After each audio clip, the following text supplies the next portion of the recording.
I'm Fleet Master Chief Jamie Herdel, and I am the first Navy Master Chief to be selected as United States Central Command Senior Enlisted Leader. I'm also the 32nd Master Blaster of the Navy. I'm here to celebrate with you and recognize the Navy EOD's 80th birthday.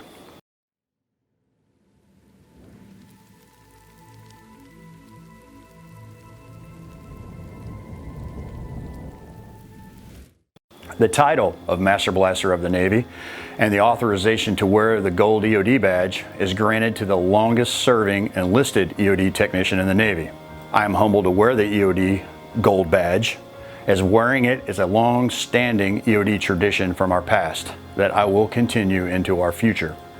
I believe that we must continue to hold on to our community's traditions and not let them slip away over time. The two most important points that I feel have directly contributed to my EOD career success are: first, I've always looked at everything through the lens of a BM2, as I spent my first 10 years in EOD as a BM2. Now, with 32 years in the Navy, I've never lost sight on how I viewed things as a BM2. For every bad leader I had, and there were many, I vowed to never be like them. So today, the decisions I make, the instructions, and advice that I give at the 4-star level are done with BM2's view as my center point. The second is walking through every door that was opened for me. I never had a specific goal or an agenda that I felt I had to follow, or a certain pathway I must stay on just because somebody told me to. I just tried to make the most out of every opportunity that was presented to me, whether I liked it or not. I always tried to make the teams that I was on the best team at the unit, to make my unit the best in the community, and then lastly, to try to be the best among my peers. I have served on every type of team that the EOD community has had except for the Marine Mammal Systems, as I never really cared about what type of team it was as long as I was just on a team and deployed.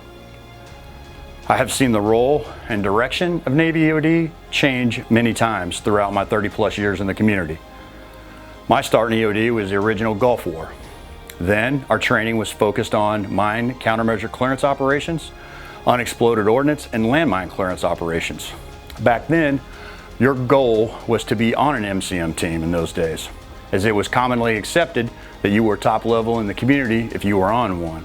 Next was the Balkans, which featured assignments on the new mobility team, or today's MOB team. Then we trained for a new thing called a mine strike, and those procedures were just being developed. We also trained for the elaborate landmine emplacements and very well-crafted booby traps that protected weapons caches throughout that area. Then 9/11 happened, which is very significant for our community, as we were now fully involved in both Afghanistan and Iraq wars. The majority of our community was now deploying to conduct counter-IED and route clearance missions for the United States Army and the United States Marine Corps. New training technique and procedures, they were rolling out almost monthly to keep pace with the evolving enemy. An example would be like 5s and 25s, which were a result from the loss of Paul Darga and Dave Roddy.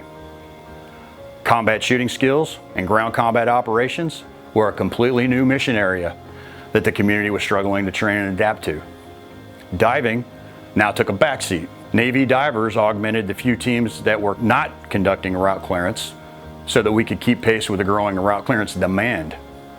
I clearly remember that time period and what it was like to conduct a training cycle and then deploy every 6 months, which is now why there is a 24-month training and deployment cycle today. Now, we are entering the era of great power competition and a new focus on high-end warfare. It is once again time for EOD to change direction to meet the new demand signal. Support to great power competition relies on our EOD foundation, being an expert at your craft and possessing the ability to clearly articulate the technical aspects of your planning to higher levels of leadership. Great power competition doesn't just exist in the countries of Russia and China, but is also how their diplomatic and military influence spans the globe. Here at CENTCOM, we deal with Russian and Chinese involvement and their influence across AOR almost daily in some capacity.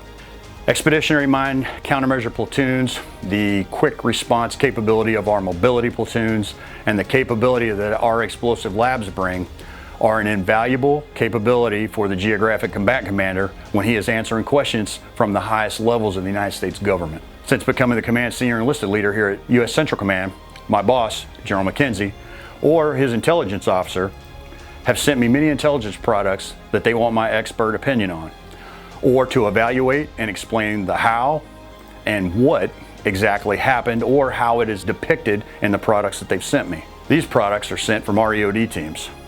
So through your technical expertise, I'm able to translate that information to the highest levels of our leadership. Your hard work directly contributes to the decision making at the highest levels of the military. In the contested deterrence environment in CENTCOM, Navy EOD is crucial in the fight for sea control and maintaining the freedom of navigation across 3 strategic maritime choke points.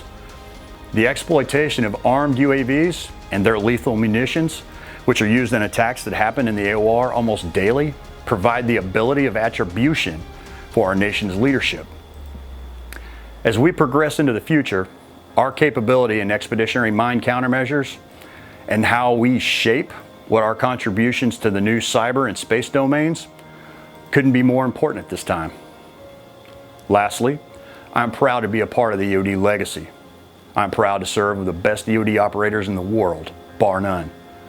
And I'm proud to be a part of a community that operates in a very dynamic environments and always ready to take on any challenge anywhere. Happy 80th birthday, Navy EOD, and always stay safe.